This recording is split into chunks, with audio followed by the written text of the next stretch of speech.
ಪರಪ್ಪನ ಅಗ್ರಹಾರದಲ್ಲಿ ಈ ರೀತಿ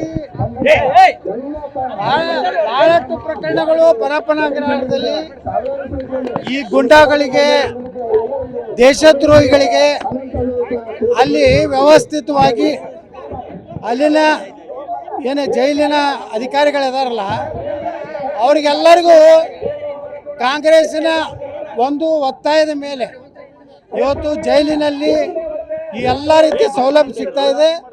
ಇದು ಸಮಗ್ರವಾಗಿ ತನಿಖೆ ಆಗಬೇಕು. ಅದರಲ್ಲಿ ಯಾರ್ಯಾರು ಸಂಬಂಧಿಸಿದಂಥ ಅಧಿಕಾರಿಗಳ ಮೇಲೆ ಕಠಿಣ ಕ್ರಮ ಆಗಬೇಕು.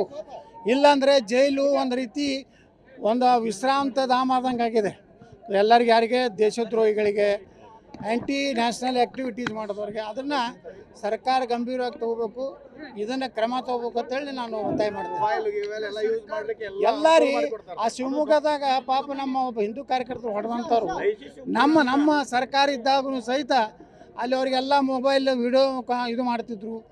ಅಂದರೆ ಯಾವ ಸರ್ಕಾರಗಳು ಸಹ ಅದನ್ನು ಪರಪ್ಪನ ಅಗ್ರಹಾರವನ್ನು ಒಂದು ರೀತಿ ಅದನ್ನು ಸೂಕ್ಷ್ಮ ಪ್ರದೇಶ ಮಾಡಿ ಎಲ್ಲ ಕಡೆ CC ಕ್ಯಾಮ್ರಾ ಕೂಡಿಸ್ಬೇಕು, ಎಲ್ಲದರ ಮಗು ನಿಗಾ ಇಡ್ಬೇಕಂತೇಳಿ ನಾನು ಸರ್ಕಾರಕ್ಕೆ ಒತ್ತಾಯ ಮಾಡ್ತೇನೆ. ಇಲ್ಲಾಂದರೆ ಇದೇ ರೀತಿ ದೇಶದ್ರೋಹಿಗಳಿಗೆ ಪ್ರೋತ್ಸಾಹ ಕೊಟ್ಟರೆ ಒಂದು ದಿವಸ ಅವ್ರು ಹೊರಗೆ ಬಂತಾರಂದರೆ ಮತ್ತೆ ಇದು ದೇಶದ್ರೋಹಿಗಳ ಚಟುವಟಿಕೆಗೆ ಮತ್ತೆ ಉತ್ತೇಜನ ಕೊಡ್ತಾರೆ.